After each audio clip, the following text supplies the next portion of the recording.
Help is what we're here for. I'm Frank Napoli.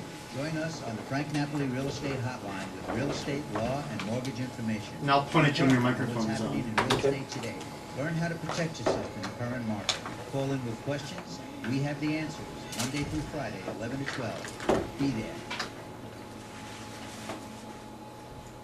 A learning disability means you're finished, right? Wrong. Introducing the Never Give Up Show. Brought to you by the Never Give Up Foundation. Hosted by Matthew Cox. The Never Give Up Show is about letting go of your fears. Is this kind of a That's good. And life coach let them know. He himself was diagnosed with learning disability. Now he's a motivational speaker with an advanced degree. This is Powerful Radio. The Never Give Up Show. Tuesday afternoon at 4. Put down the playing cards and get in on the action. High Roll Dice is taking the country by storm. It's fast, fierce, and fun. High Roll Dice is a great new game that combines luck, strategy, and fierce competition. High Roll Dice, rolling for high stakes. It's easy to learn and fun to play. You simply roll your dice and outroll your opponents. You win chips and fill your rack, increasing your skill of play till you become the High Roll Dice winner. Get your next party rolling by visiting HighRollDice.com. That's HighRollDice.com or call toll free. Dr. Harris. Yes. You concur? Concur. What, sir? You're listening to KLAV Las Vegas. Views and opinions expressed on Here the you are. following program are those of the hosts and guests, and not necessarily those of the staff or management of KLAV. Good afternoon, Las Vegas, and thank you for tuning in to Double Take.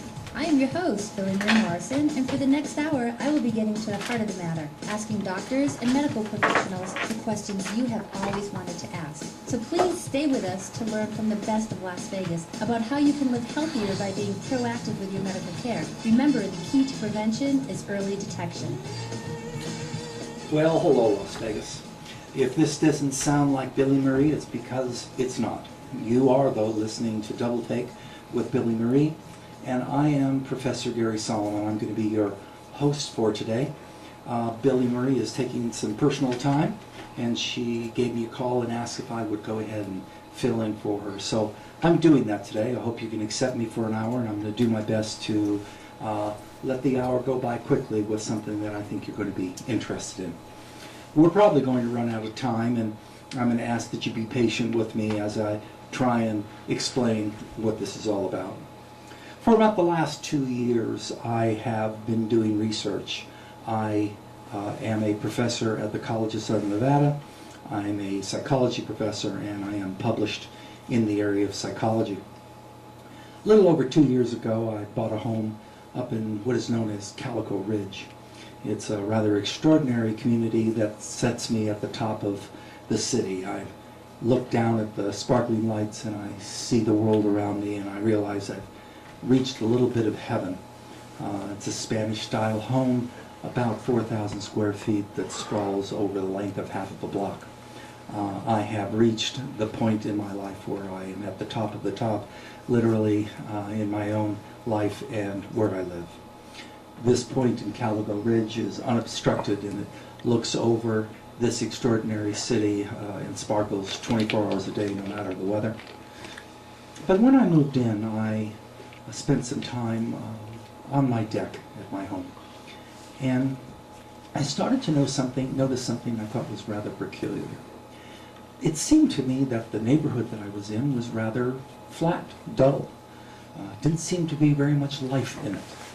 Cars weren't coming in and out. The neighborhood was occupied. It's a well-seasoned, well-neighborhood, well-aged community, and there certainly should be no reason for the lack of community in it, but I began to notice this emptiness.